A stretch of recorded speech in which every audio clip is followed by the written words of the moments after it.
The book being introduced tonight is only the second in what is known as a Ferris and Ferris imprint. This exciting new endowment allows the press to recruit and commission exceptional authors who can translate rigorous research for general readers, broadcasting subjects that are rooted in the South and that have national impact. I am honored to be able to introduce our author and our conversationalist as we turn our attention to white evangelical racism. Over the past 2 weeks, as I read her book, she grabbed my attention in a surprising and personal way. Having been born and raised in white evangelical racist culture in Mississippi, I began my transformation in college, and I began to see my world through new eyes when my church refused to allow my Black friends to come to church with me, and when it became dicey as we traveled to conferences across the South in racially mixed groups. 50 years ago, I was on the staff of the Urbana 70 conference that's referenced in this book, and it was people like Tom Skinner and Bill Pinnell and other Skinner Associates staff who helped shape my personal journey. This book tapped into my personal history, and it may also tap into your personal history. Here in Asheville, we are located near some of the most critical storylines developed in this book. From Malaprop's bookstore in downtown Asheville, we are only 8 miles to the Billy Graham Training Center at the Cove, and we are 63 miles from Bob Jones University in Greenville, South Carolina. Asheville and Buncombe County have expressed confession for our past systemic racism. They've declared racism a public health crisis and have made a commitment to find a way forward with reparations. But the path is uncertain. The historical sweep of this book sets the context in which we all live, in a region and a country that has been and continues to be shaped by white evangelical racism. Our author, Dr. Anthea Butler, is Associate Professor of Religion and Africana Studies at the University of Pennsylvania and a leading historian and public commentator on religion and politics. She has served as a consultant to the American Experience on PBS and was part of the recent PBS series, The Black Church in America, and is involved in the forthcoming American Experience special on Billy Graham, set to air in May on PBS. Sarah Posner is a reporting fellow with Type Investigations and a noted journalist whose investigative reports have appeared in numerous outlets, including the New York Times, the Washington Post, HuffPost, and Politico. Her latest book, published in 2020, was Unholy: Why White Evangelicals Worship at the Altar of Donald Trump. Without further ado, let the conversation begin between our honored guest. Thank you, Bill, and thank you, Stephanie, and thanks to UNC Press and Malaprops for hosting this event. I'm very excited to talk with my friend Anthea Butler about this wonderful new book. And so let's jump right into it. Anthea, this book takes us back in history to the 19th century. And I really commend everyone listening tonight to read it for that history, because it's very important for the underpinnings for what I want to talk with you tonight about, which is the mid 20th century to the present.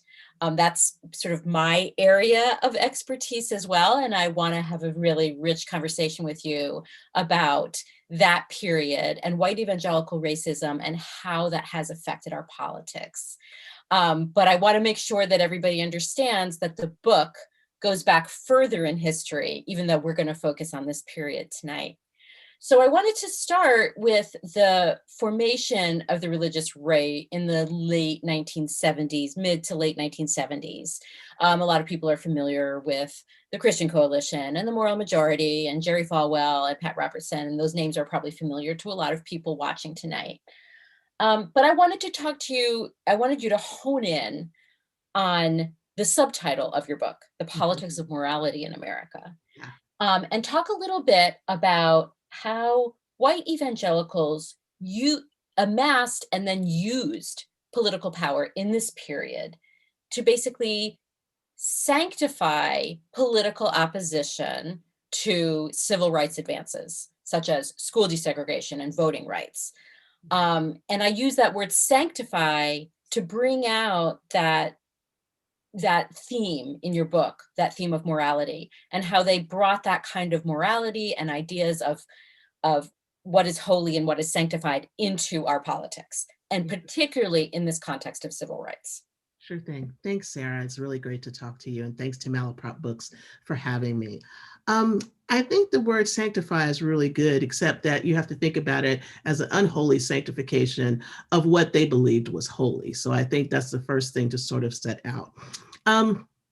It was really important for the Reverend Lowry to talk about your proximity and where you are, because if there's any kind of sanctified land, it's close to where Billy Graham was and everything else. And so one of the things I think that's really important about the latter part of the title, morality, is to think about the ways that morality has shielded evangelicals in terms of their political action. So in other words, you could think about things like defending prayer in schools because of what happened in the 60s when prayer was taken away. And for evangelicals, that was a horrible thing. People began to talk about that, and it has been front and center of why they've done the kinds of educational things that they've done. But the other part of that was not just about prayer in schools, but about integration and about not wanting integration. And so ever since Brown versus Board of Education in '54, there has been a concerted effort for evangelicals to hold themselves apart and to hold their white children apart from everyone else. And so when there was busing and all of these kinds of things, one of the things that evangelicals would always say is that, well, we have our own schools. We have Christian schools. But Christian schools are a translation for this is like racial segregation. And we're going to keep racial segregation on the bounds of our moral convictions that we want our children to be in Christian schools. So that's one way to do it. But I think the big way that happened in the 70s that really brings everything together is Bob Jones University. And for those of you who live in the area, you know all about Bob Jones, and you know that they're a fundamentalist school, and you're probably thinking, why did she put this in a book about evangelicals? Well, because this was an idea and a thing that brought evangelicals together. So as you probably know, or maybe don't know, Bob Jones did not allow African Americans to enroll into the school, and they did not allow interracial dating. Now, one of the things that was really interesting about Bob Jones in the late 60s was that they allowed Asians to sign up to be in the school because they felt as though that they would not break the rules about interracial dating. But they had one gentleman for a while who was there in the school and then left a few months later. He happened to be, of course, the janitor before he enrolled in the school. So I think this is really important to remember. So you probably wonder, what am I coming to? Well, what I'm coming to is the end of the 1960s and the beginning of the 70s and the Civil Rights Act, which said that you needed to segregate. You needed to integrate your schools. And Bob Jones did not want to do that. And so they fought it. And as a result, they lost their tax exemption. And that began the mobilization of the right. It wasn't abortion. Everybody likes to think it's abortion, but it's actually on the issue of race. And so when we're talking about education, we're talking about law and order and all of those kinds of things, all of these things are rooted in racism. And so this declaration of the IRS against Bob Jones, where they lost their tax exempt status, was something that evangelicals could rally around and began to sort of coalesce and turn into the moral majority. Now, abortion is part of that, but it's not the real issue. The real issue is always at the core of this is race. Mm-hmm. And so how was it, talk a little bit more about, here they were not organized as an electoral political force, but this issue enables them to organize and become an electoral political force, and they play a role in the election of Ronald Reagan, an important role in the election of Ronald Reagan, and subsequently in the election of every Republican president since then. Yeah, well, this is where your book Unholy and mine intersect, because you have a really great section about all the different kinds of people who get involved in the late 1970s, the beginning of the moral majority. So I'm going to bring up somebody you know really well, Paul Weyrich. And Paul Weyrich was someone who was, first of all, Catholic. So you're going to say, what is a Catholic doing in the midst of this? But the moral issues could bring together strange bedfellows. And so where we think about Jimmy Swaggart as saying, I really hate the Pope, it's not this way at all. It's, you know, a like-minded thing. And what Paul Ryrick said, I think, is really important, that is resonating today, especially in Georgia and all the rest of these places where Republicans are trying to stop voting. He says, we don't want goo-goo government. People who want goo-goo government, that's not what we want. We don't want everybody to vote. Like, Paul Ryrick is saying this at the end of the 1970s, before we get to the election between Ronald Reagan and Jimmy Carter. All right. He's saying it out loud. He's saying it out loud on tape. You can see it on YouTube. Yes. Yes. If I could have hyperlinked it in the book, I would have, because I think it's really important for people to understand these are not new ideas. These are old ideas, and they don't want everybody to vote. And code for nobody to vote means Black people. Okay. We don't want them to vote. And they couch it often in, they try to claim that it's not about those issues, but it's really about sort of preserving heritage, or preserving a Christian America, or preserving our Judeo-Christian values that have been under attack. And they, you know, they point to the bogeymen they point to there are, you know, feminists and secularists and LGBT rights activists and all of that. But, you know, even though they're not really saying it out loud, because they know that that's like, it's politically, they can say out loud. But that's really what's underpinning here. And when we get to, in a few minutes, when we get to Donald Trump, we'll talk a little bit more about how they stopped not saying it out loud. But that these ideas of like, oh, America is a Christian nation, or God intended America to be a Christian nation, or we've lost our Christian values, or our Christian values are under attack. These are all the ways that they use that kind of rhetoric to say, you know, it's our conception of what America is and what American values are that are predominant here. Yeah, that's correct. And even it's important to say this too, because I think Bob Jones plays another role in this. Is an interesting thing. Bob Jones started in the 50s these Americanism conferences. And so I'm going to take you very quickly about what Americanism is, basically putting America first. And so when you hear this kind of rhetoric, we go from Americanism conferences in the 1950s and 60s to, you know, American exceptionalism. That is the way in which you hear Ronald Reagan talk about City on the Hill and all of this stuff, to the kinds of ways in which George Bush and George Bush Sr. talk about, you know, America. And then we get to Donald Trump, who says, make America great again. And we'll talk about that later. But this idea about America is all couched in a way in which it's a nostalgia about a white America that really never existed. But it's an America in which white men are in power, they are Christian men, the family is intact, and everybody else is falling apart. And they are the ones who get to dictate what morality is. And morality is used to shield the things that they do, but it's also used to vilify the people that they don't want to have in power. So all of those people that you just talked about who are in the 70s, you know, whether that's the Equal Rights Amendment, whether we're talking about, you know, the rise of Black mayors in cities and all of this, and Black people becoming lawmakers and all of this, this becomes a real serious issue. And that becomes a place in which how they push back using morality to make sure that these advancements don't happen. Right. And, you know, they also couch it in terms of the family, right? That family values are under attack by all of these outside forces. And when they're talking about that, they're talking about sort of specific ideals of the family that, like, you know, the man is the head of the household and the wife is submissive to the husband, and all of those kinds of concepts of male headship, basically, which are very prevalent in evangelicalism. Yeah, I think, you know, one of the important things for people to think about with this family value thing, and this is where you have to get the book to look at the 19th century, is that this starts in the 19th century post-Reconstruction period and into the period we call redemption. And this construction of the white family as the protectorate of not just the family, but of America becomes very important. So all of these ideas about family, abortion, all of the stuff ties together. And so when you get down to everybody starting to talk about welfare queens and how we have to stop the money going through, and that people need to pick themselves up by their bootstraps, and that this is America, that everybody has a chance as long as you play the game the way they want you to play the game, then that's what family values are about. or the ways in which Black families that are Christian get sacralized because they are put on as a, look, this is an anomaly. This doesn't really happen. When the fact of the matter is that it's happening all the time. It's just that to these particular Christian conservatives, they don't believe that it exists. Right.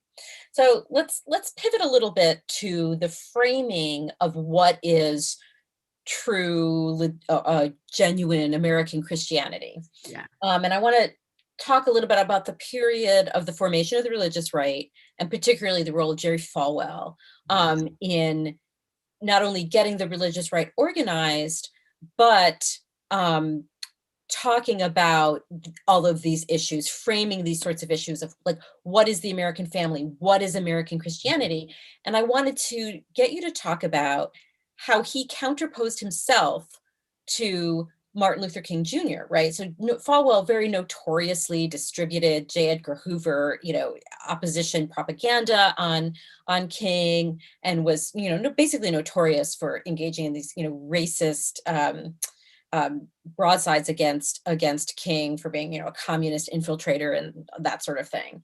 But what he was doing there was juxtaposing his, King is a minister too, and he's preaching a kind of liberation kind of Christianity, right? Liberation for the oppressed. And Falwell is preaching this very white version of fundamentalist Christianity. Yeah. And talk about how that helps kind of set up this conflict or this effort by the right to demonize or disparage other forms of Christianity, particularly Black Christianity. Yeah, I think this is a really important conversation. The first thing you have to sort of remember about, Jerry Falwell, all the things you said, which are true. But, in 65, he makes a speech called Ministers and Marches, where he says that, you should not be out there marching and everything else. And that changes for him in the 1970s. He completely backtracks from that. And he says, oh, no, we should be involved in politics. We should be doing all of these things because it is important for us to get involved. And so what I think Falwell does is to pull together a way in which they take a playbook from the civil rights movement and begin to use that within the religious right. And in terms of organizing, in terms of getting together ministers and everything. And so when you've heard conversations about we have these ministers and all this is what the moral majority is. And then he begins to sort of, insinuate himself with people like Ronald Reagan and others. And I think one of the big things that people, forget about Falwell, which, completely reads into who he is and what he's doing, is that in the 1980s, he's still for apartheid. He thinks apartheid is fine. And he's also selling Krugerrands, which we'll get to about, the capitalist point about this in a minute. But I think where Falwell falls for me, if I could use a pun in a way, is he falls into a section in which he does something that a lot of evangelicals do during this time period, which is, on the one hand, they're very racist. They use words like communism as a way to vilify those who don't believe in them. But at the same time, they always have a Black sidekick. And in Falwell's case, this sidekick is somebody who ends up being around Ronald Reagan a lot too. And that is the Reverend E.V. Hill, who is a Black Baptist preacher from Southern California. And Sarah and I have talked about this guy before, but he becomes a very important figure in terms of making Falwell look as though he's not racist. He's still a good guy. But all of the things that he talks about, whether, most of you probably remember him for what he says after 9/11, when he says it's the gays and all of these other people who have caused the towers to fall. This kind of language Falwell already had and had been using all of this time. It was just at that particular moment in the nation's history, this was a particularly bad thing for him to do. And so I think the ways in which he has used his language, he's used Liberty University while he was still alive, of course, to be kind of a platform for these conservative ideas. And then to see his son, Jerry Falwell Jr., do similar, except, he has some other kinds of issues that we could talk about later. I think Falwell is an important figure in terms of how evangelicals use morality in these kinds of ways to throw off the scent of what they are doing politically to mobilize, especially for the Republican Party. Right. And so one of the things that I thought of while you were talking about Falwell's comments about 9/11, that, God was basically punishing America for these sins of abortion and homosexuality. Yet just a few years later, there was this huge manufactured controversy by the right over Jeremiah Wright. Yes. And his Goddamn America speech, which sermon, which was about, punishment for waging these unjust wars abroad, right?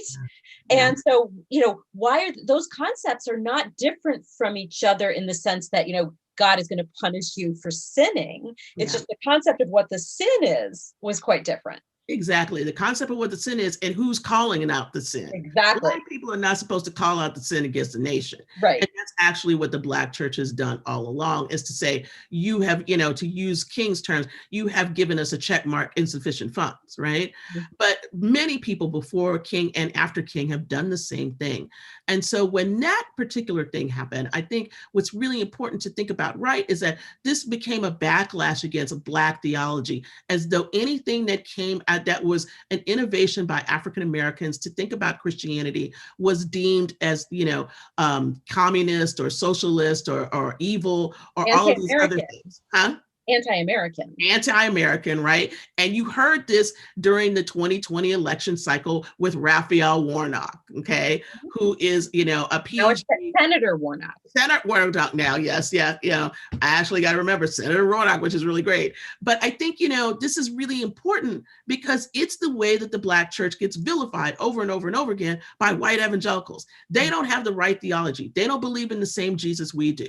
This is communism. You can't want social justice. But it brings out a really important point that I think you should remember if you pick up my book and you read it.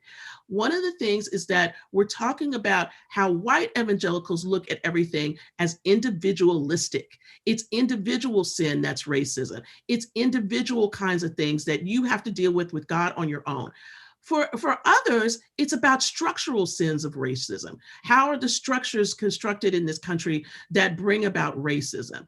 And so white evangelicals don't like to talk about racism because they think that that's an individual problem, that you can't have corporate sin. And I think this is really important when we're looking at these kinds of attacks against Black theology, because what Black theology is talking about is the structure is bad, everything is wrong. You're not living according to what Scripture says. And that's what Jeremiah Wright was saying in the broader speech that we call a Jeremiad, which is basically a lament about what went wrong. Right.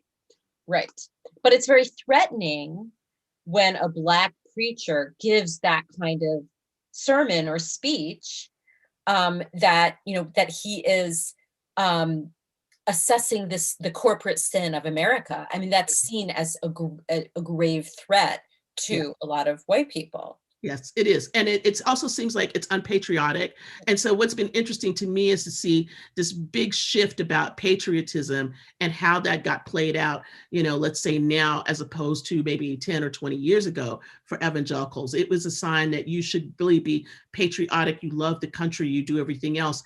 And this narrative about how you love the country means that you cannot criticize it. And you definitely can't criticize white leadership. Now, with Barack Obama, that changed and everybody jumped on board because, the biggest thing, as my friend said, it was like a collective, for some white evangelicals, it was like a collective mental collapse when the 2008 election happened. But I think what it showed was that whiteness and the ways in which you link whiteness with your Christian life is a very important part for evangelicals that they really aren't willing to give up at any cost. So let's switch gears a little bit, because there's other topics that I want to get to before we go to the audience questions. And that is the rise of religious television or Christian television in the 1960s and 70s. In 1960, Pat Robertson formed the Christian Broadcasting Network, which we know is still around, and Pat Robertson is still around. Yes, he is. And in the early 70s, the Crouches, Paul and Jan. Jan Crouch. Never forget that hair. I almost said Tammy Faye, but she's... Yeah. It's the same makeup. The Baker's wife. Anyway, so they formed the Trinity Broadcasting Network, and that gave a platform not only for these ideas to spread to a much broader audience, or not even a broader audience, but more repetitively to the same audience and also to a broader audience. But it also opened up a coalition of not just sort of like fundamentalists like Jerry Falwell, who was a televangelist himself, but also people who were more out of the charismatic or Pentecostal tradition into this kind of politics of morality. And let's talk about the role that television, religious television, played in this. Starting then and going to the present time. I can take you through the run through. I mean, what's really important about this is a couple of things. One is religious programming and broadcasting really is kind of an echo chamber. You hear sort of the same messages over and over again. And so while it wasn't, in the beginning at least, overtly political, it became so, and very political in certain kinds of ways. And so where we're talking about some differences, I would put Pat Robertson in a particular kind of space because he was able to build a broadcasting empire that wasn't just about his religious programming, but about how he programmed other things. And when he sold the network, he made a ton of money doing it. But Pat Robertson was really interesting because what he did, probably starting in the late 70s, was he had his own Black sidekick, Ben Kinchlow. Oh, right. Ben was there to sort of assent and say amen to all of the prophecies, all of the things that he would talk about, and all of this, this way in which he framed himself. Now, if you want to think about I would say the holy trinity of television broadcasting, I'm going to leave one very big person out because I think he stands alone, and another reason altogether. I would say the holy trinity is basically, Pat Robertson, Jim and Tammy Faye Baker, and also Paul and Jan Crouch, because they all, each in their way, build networks that are big, but they also mess up really big, right? And a lot of it has to do with sexuality, even though they're talking about morality, okay? Right. And the kinds of moralities that you have. But where I think the story gets interesting is that Pat Robertson takes a different tack, and he becomes expressly political with his run for president in 1988. Right. And that is a very big thing because here we have a televangelist basically running for president. Now, he doesn't get far. He ends up, doing very well in Iowa, but doesn't do well later. But I think it's really important to think about that moment as a moment that really galvanizes evangelicals in a different way, because 2 years later, maybe 3, I can't remember what the exact date is, the Christian Coalition gets formed. Mm-hmm. And what he does with the Christian Coalition is to figure out a way in which to harness all these voters. They're already there for the Republican Party. But what Christian Coalition does very well, as you know, Sarah, mm-hmm. is to put together these voting guides and things so that people can just go into the poll and take this voting guide with them. I remember a voting guide that they likely picked up at church. Exactly. Oh, they gave it out at church. I was at churches, they gave this thing out in the 90s, okay?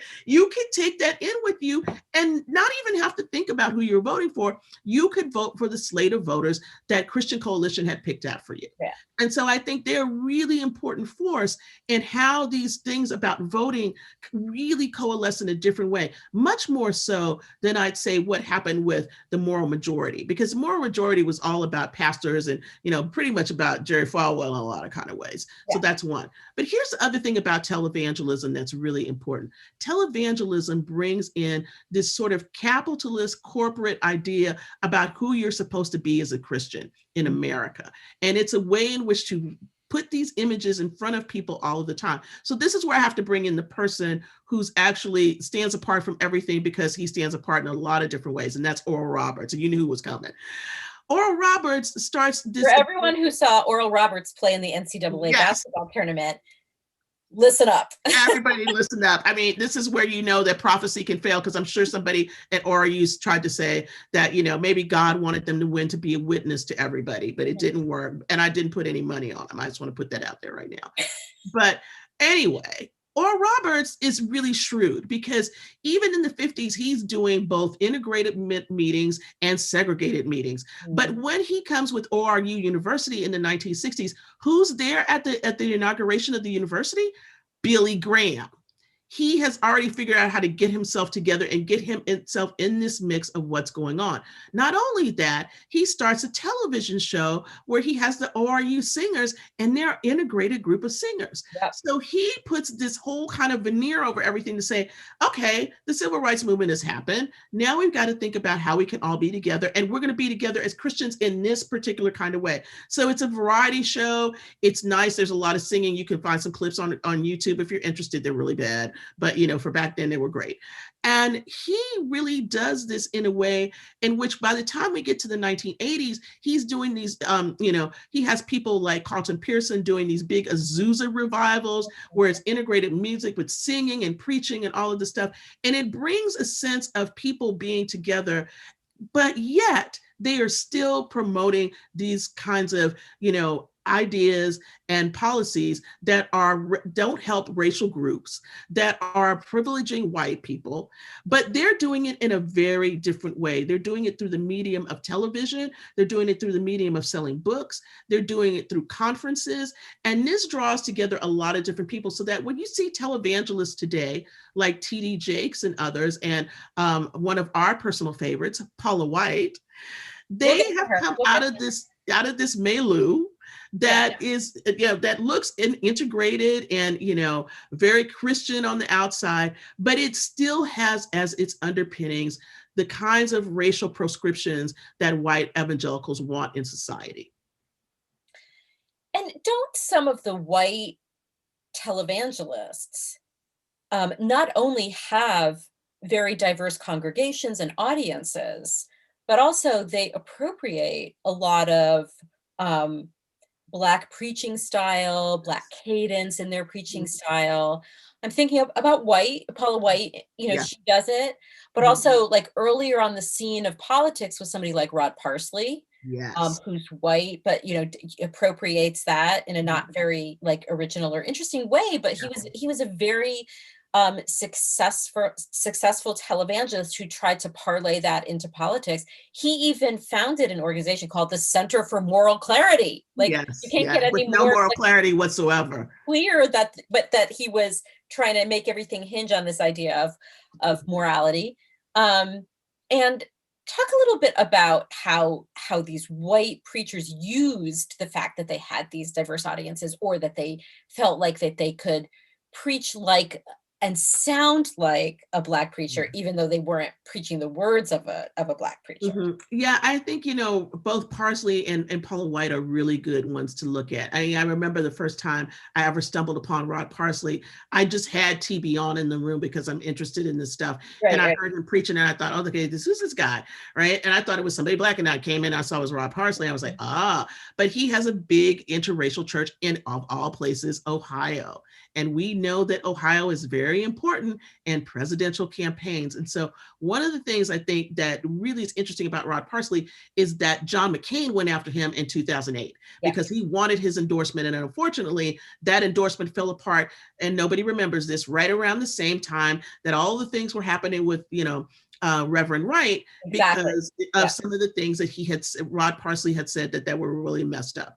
So he had to give up that endorsement, but that might have helped him because he would have a way that Rod Parsley would be steering his congregation and steering other voters who watched him as a television evangelist towards these kinds of Republican ideals. And so I think you have to think about this as being a very important arm of the Republican Party, that these leaders parrot the kinds of things that Republicans want you to hear about limited or no government, gun control, all of these kinds of things, or lack of gun control, abortion, all of these messages get amplified. So that's one.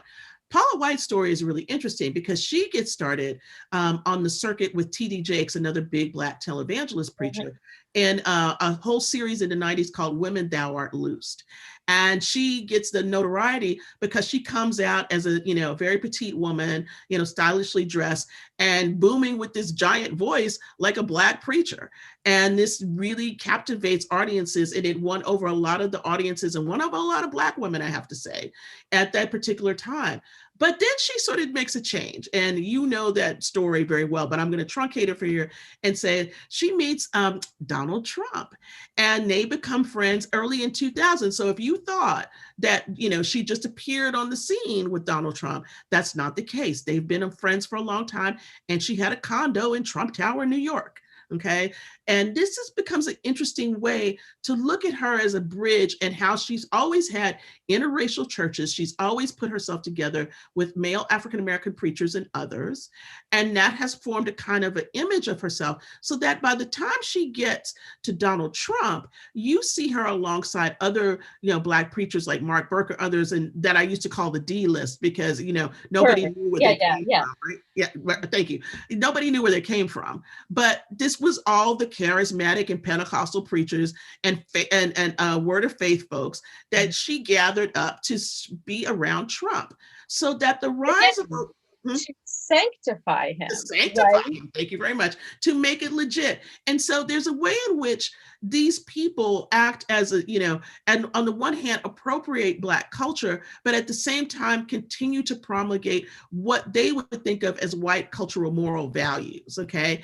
At the same time of vilifying, other kinds of things that are going on in the African-American and other communities, right? They have strong opinions about, abortion and all of these other kinds of things and immigration, but yet and still, they use this as a way to promote what they would call a colorblind Christianity.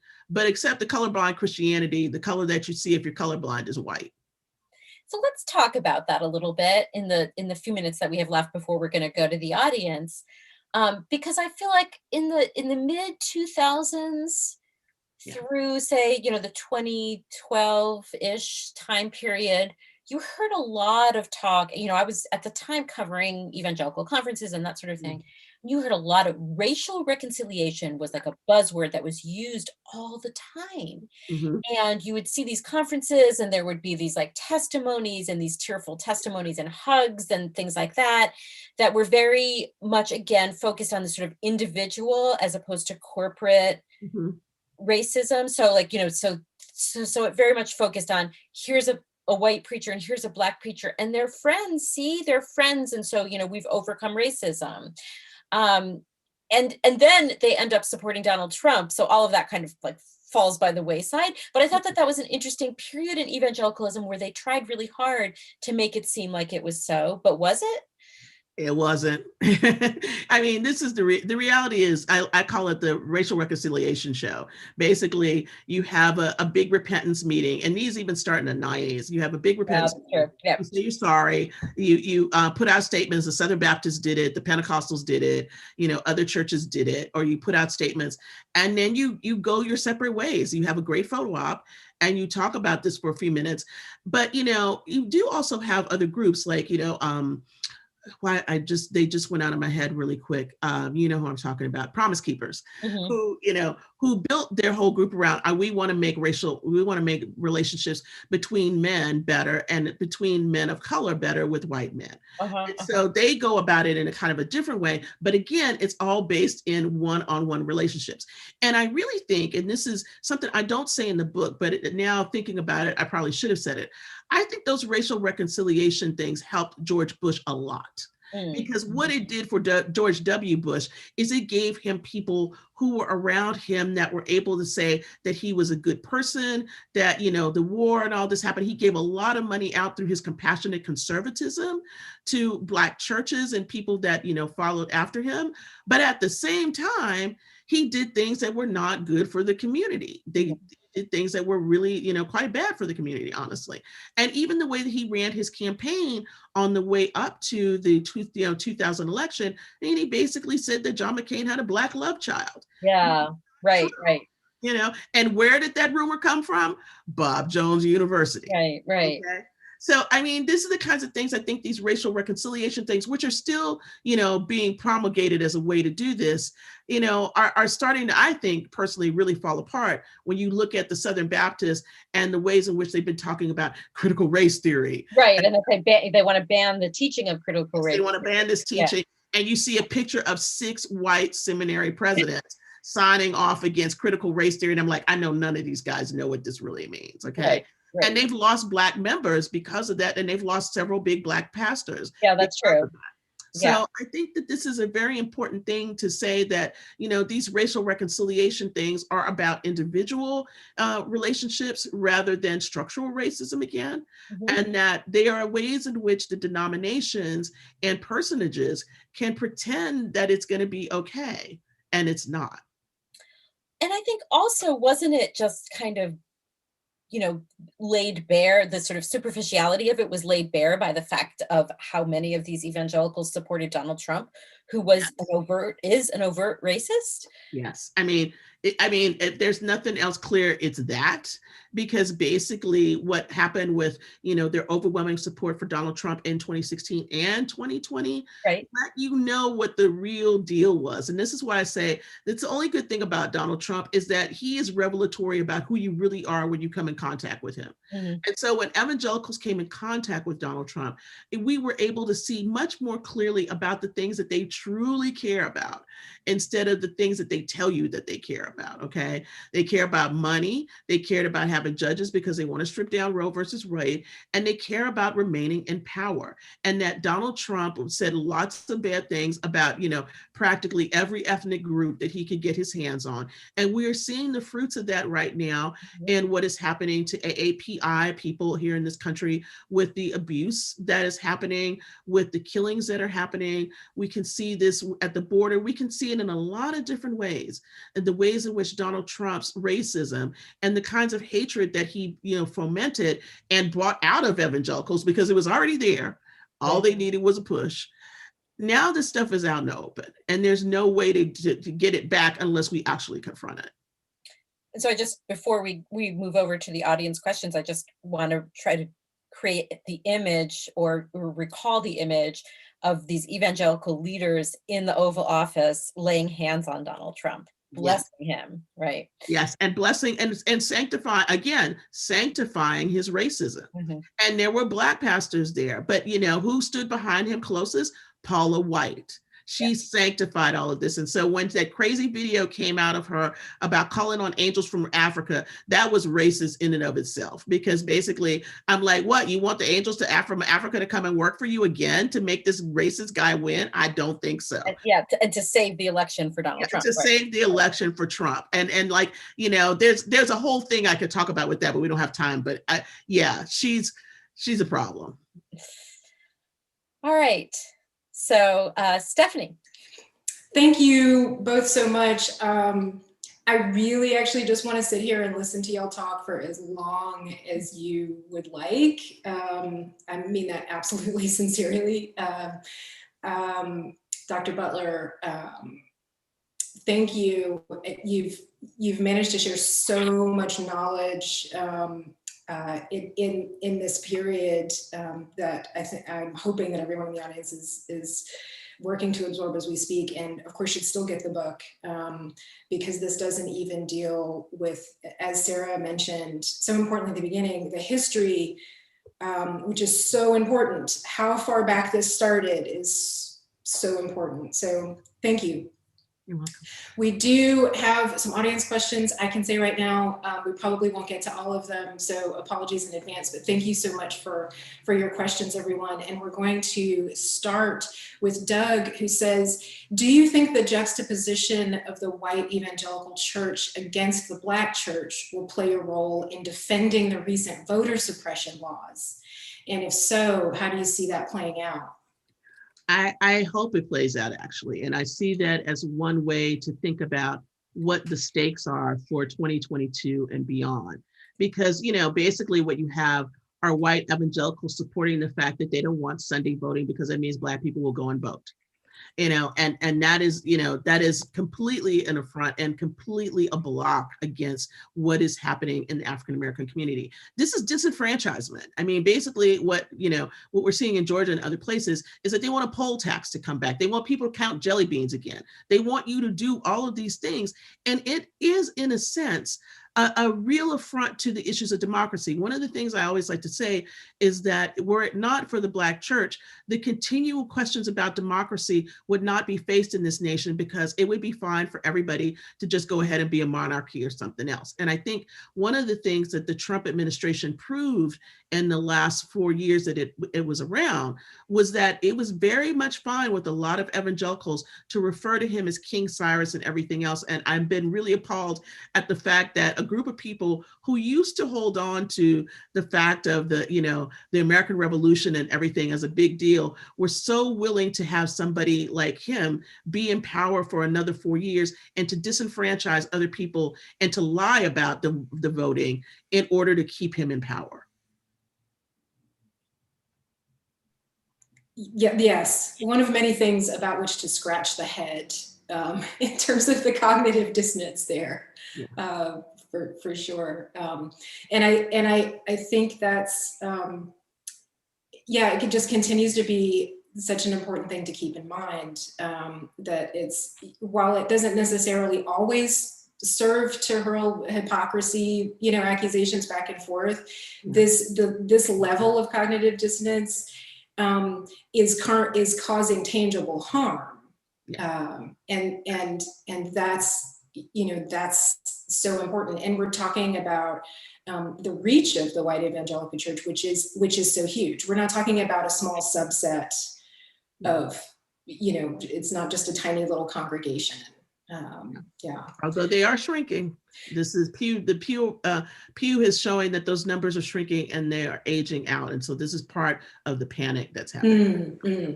So yeah, that's an excellent point. So that then makes all of this activity that much more sort of intense, in terms of playing to people's fears, and sense of the zero sum of it all and what they have to lose to hold on to.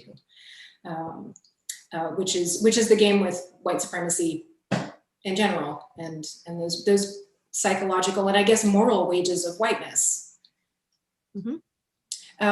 So our next question is from Phoebe, who asks, do you see a relationship between QAnon and evangelical Christianity?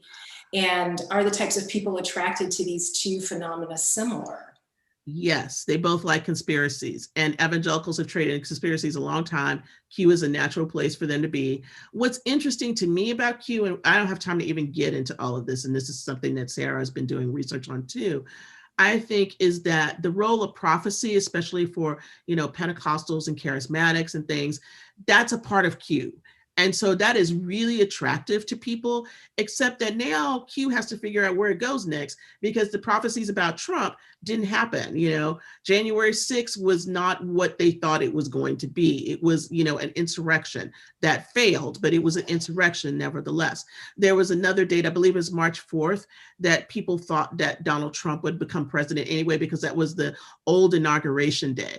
People believed that. But I think the evangelicals' disposition to believe Q is about religious beliefs that they already have about the last days, about the second coming of Christ, all of these kinds of things. They're not theological, but they are part of conspiracy theories. And I think we have to step back and look at the role of how, listening to scripture, listening to other kinds of things, and listening to Fox News, and listening to, all of these kinds of things that flow into it, I think are really important about how people come to this thing and how social media works with that. There's a great piece in the Washington Post by one of our, Sarah and I's friends, Peter Manseau, that goes through the whole genesis of a person who got arrested at the Capitol, who started off being a Christian and read all of these things on Facebook, and that's how he got embedded and at the Capitol riots. And so I think it is very easy for people who are looking for different kinds of things, especially in this pandemic right now, where we're all online a lot, to be able to latch on to ideas that are just not true. Sarah, I'd like to invite you to address that if you'd like. As Dr. Butler said, you've been doing research as well, and this is, these are things that are in your wheelhouse. If you'd like to respond to that. Well, I would just echo what Anthea said. I think that the stuff about prophecy and end times is very much tied into it. It really also plays into anxieties of anti-abortion voters. So whoever Q is, whoever is putting these little bulletins out there for people to latch onto, is very familiar with this world and knows how to push their buttons. Yes. Yeah. And the whole pedophilia thing is definitely that. You can link that up with like satanic panics and stuff like that. It's very easy. So our next question, Arlene asks if it's an oversimplification to say that white evangelicals have misused Christianity, in fact, betrayed the gospel message for the sake of holding on to power. I don't think so. I think when you read the book, you'll understand why I say with that. And I think that, I will speak to you directly and say, if you believe the stories that evangelicals say about themselves, they write what we call in my business hagiography. They write wonderful stories about themselves and they write wonderful histories. And some of those things are true. I say this in the book up front. Evangelicals were, abolitionists. They were in the temperance movement.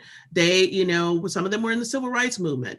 I'm not saying that everybody's bad. What I am saying is that evangelicalism at its root, in its theologies and the ways in which it has practiced and promoted itself as white evangelicalism, and that's the way the media thinks about it, has made it become a racist organization and power. So I think you have to start to think about the ways in which your church is run.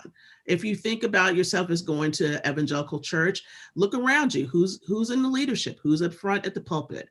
Who is doing things in the church? Where are African Americans and other people of color in your church?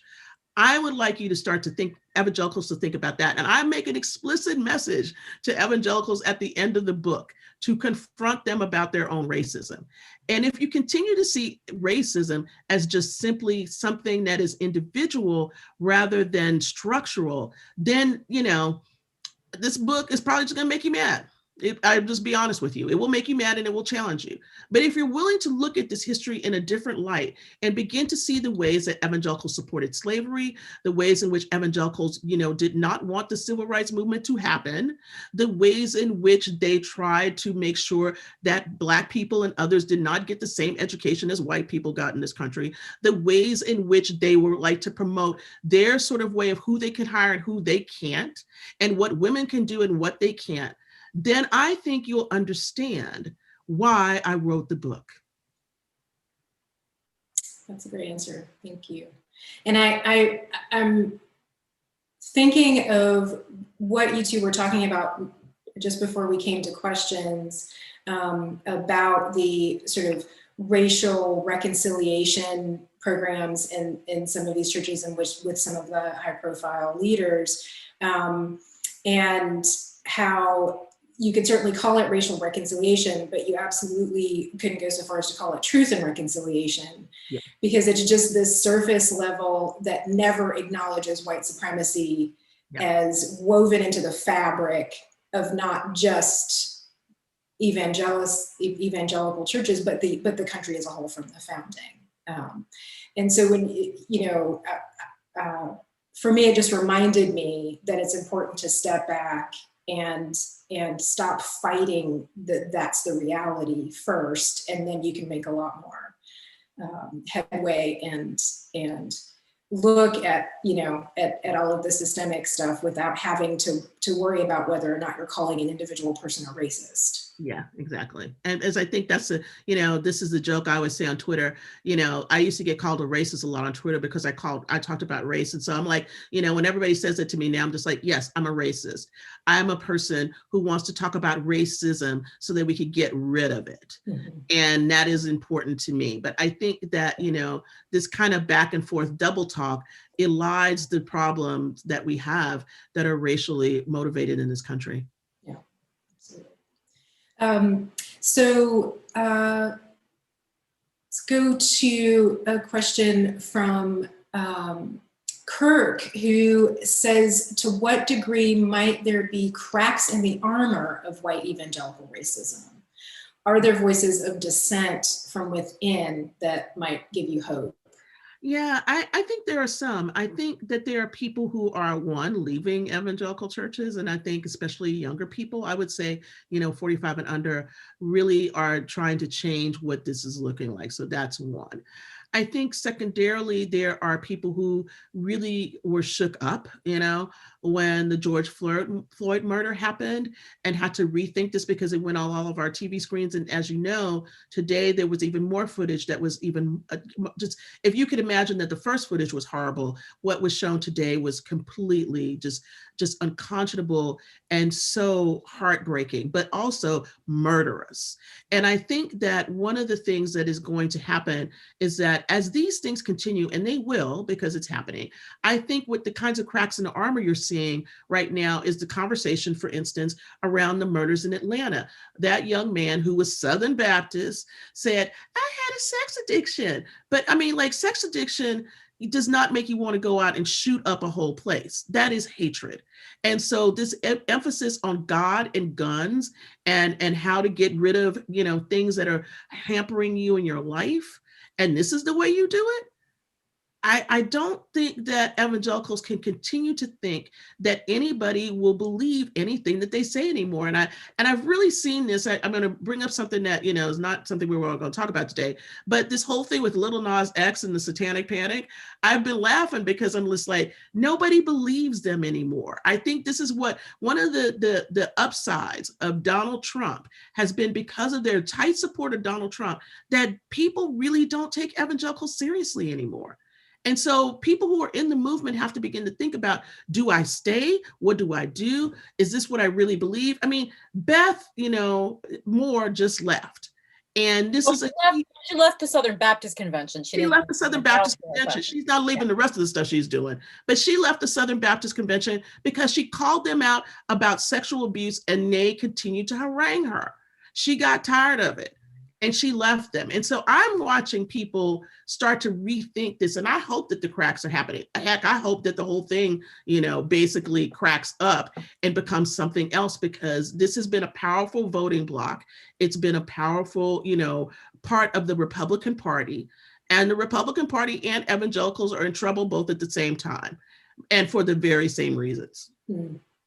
And it's important to, I'll point out that Kirk, who asked the question, is also a Reverend Kirk Brown, and that there are so many other ways to be Christian. Yes.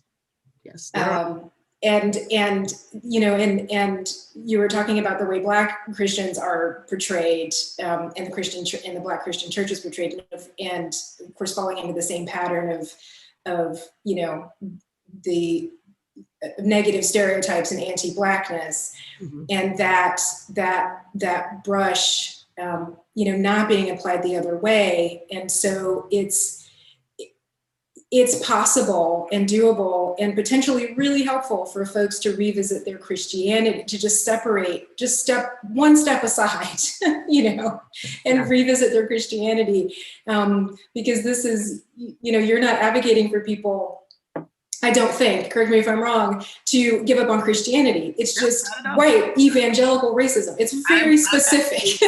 I want to be very specific. I'm asking to give up the racism that is embedded in a movement that is appendage of the Republican Party, and actually the spine of the Republican Party. Let's just be frank. It's more than appendage. It's a spine. Evangelicals are holding up the Republican Party right now, because if they didn't have evangelicals who believed the way they did, then it would probably crumble in some ways. And I think that they are the part of the party that are keeping things alive. So we will, it's a couple minutes after 7, and we'll go ahead and end there. And again, apologies for not getting to all the questions. Thank you so much for submitting questions, everyone, for being with us this evening.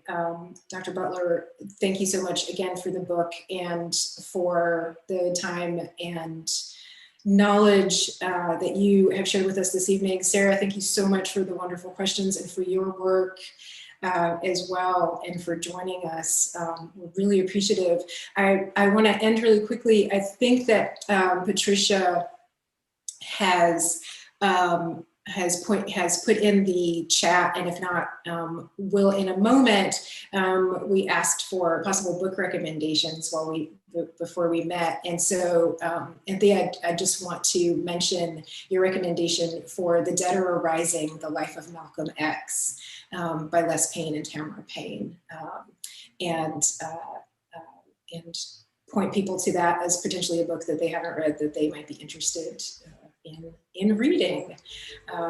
And so, don't know if I live in a fairly loud neighborhood, you may or may not be able to hear that. Pardon my distraction. There was just a lot of noise down the street. The other thing about the Zoom vent, sorry. So I just want to remind people again and encourage you, if you have the means, to purchase the book by Anthea Butler, White Evangelical Racism. And Patricia's posted that link in the chat. We've also posted the link to Sarah Posner's book in the chat as well. And we encourage you to support both of these women in their work. And we thank you. I want to thank you both again. And if you have any, both of you, if you have any final words. We stand at a precipice and we have to figure out what we're going to do. And I think that, you know, this will be a defining moment for America. And let's hope we can all get out of it. But if racism continues the way that it has, we won't be much of a nation.